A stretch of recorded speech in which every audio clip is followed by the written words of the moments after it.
comes to this film, I have to say there are things that I really did love about it, but I do have my criticisms. Starting with the positives, I love the animation. Even in the beginning, what I really loved is seeing how when we get the intro, we see that the logos are continuously glitching and changing, showing that they're from different dimensions and universes, and I just really thought that was such a cool detail to add, especially in the beginning, just showing that the animators had a lot of control over this film. They were allowed creative freedom. I loved how the film, animation wise, just it looked so amazing. How it didn't feel like it was just one style, there was multiple changes, and a detail which wasn't a huge thing throughout the film but I really appreciated is there's a scene in the very first half in this film where we get to see characters' emotions displayed through animation, like through shadows and background. It just looked very cool, and it's the small details that I really appreciate. Another thing they did which was cool was to see how the animation and real life scenes added in together, and it really worked. Even if it was for a few moments, it was cool to see, and I just loved the Easter eggs that are planted around using this method. What I loved about the film is the beginning we get to see Spider-Gwen's backstory, and it's quite a sad one, as before she met Miles she was kind of a loner except for one friend who sadly passed away because of her, and we see that she only really has two things that really mean something to her, and that is her dad and her job, as she is seen as quite aggressive by others. Once we move to Miles Morales, it feels the tone changes. It's less emotional and more humour filled, which I'm not bashing whatsoever. I think for the most part it definitely worked. We do get moments near the end of the first half and onto the second of real emotional moments with Miles. It's really nice to see that, even if humour is still tagging along. Because this is a Spider-Man film, it is filled to the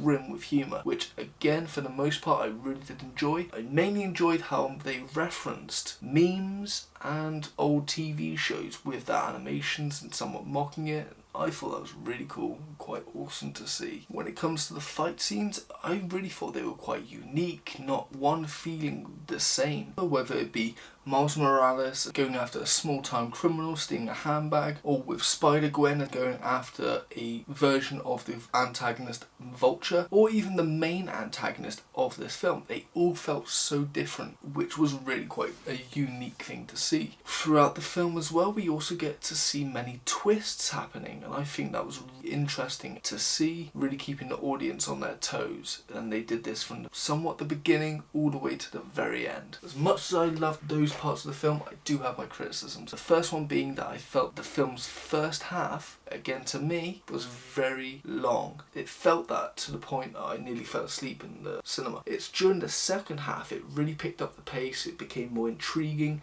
and hooking to me as an audience member. Another critique is I feel the film has repetitiveness throughout, starting with Miles constantly turning up late and disappointing his parents to the point that they've had enough. I felt that these scenes did add to the story, not only that, but showed the type of person Miles Morales is and how he is since becoming Spider-Man. But at the same time, these scenes did drag on a bit too long, and I felt they could have been edited down a pace. The second thing that I felt repetitive, which really got on my nerves, is we see Peter Parker return and he's got a child, but he continuously making jokes about the fact that because he's now a father, it's the only thing he talks about. It got old very quick. And then through intense moments, what really bothered me is we're getting this cool ass chase scene, but they always felt to add a joke in here and there.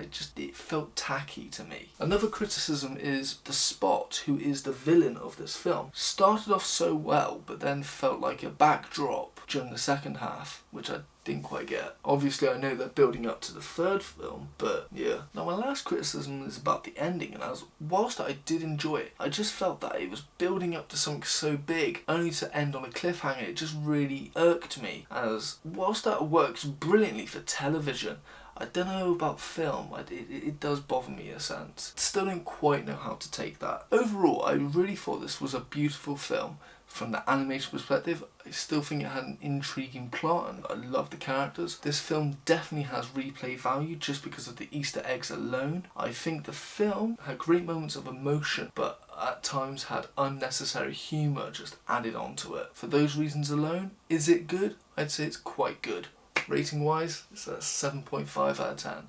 Recommendations, obviously I recommend the first film. To me, I think that was a better film because of the character development, seeing how Miles Morales became Spider-Man. It's the backstory, not only of his backstory but of the other Spider-Man and even the villains. I think that was intriguing as well. We got a great amount of humour and throwing interesting twists for good measure. My other recommendation is the cartoons of Spider-Man. My favourite cartoons are The Amazing Spider-Man, which is of the 90s, and then Spectacular Spider-Man, which is of the 2000s. I recommend those as I watched those as a kid, but they also have probably the best intro songs out of all of them. My next recommendation, because this film is in a sense about choosing to be good or choosing to follow the rules, I would say it's somewhat relatable to Captain America Civil War. Not only is that a great film, it's also got the first appearance of Tom Holland's Spider-Man. And my last recommendations, going back to cartoons, is Teenage Mutant Ninja Turtles, the 2000s edition. Not only is it a great TV show, we get to see these characters, their humble beginnings and seeing them getting better at their skills, their people skills, and then seeing them even going into space, time travel. It's a really cool, interesting show. Alright, those are my recommendations. This has been my review for Spider-Man 2 Across the Spider-Verse. If you have enjoyed, please like and subscribe, and as always, thank you and have a nice day.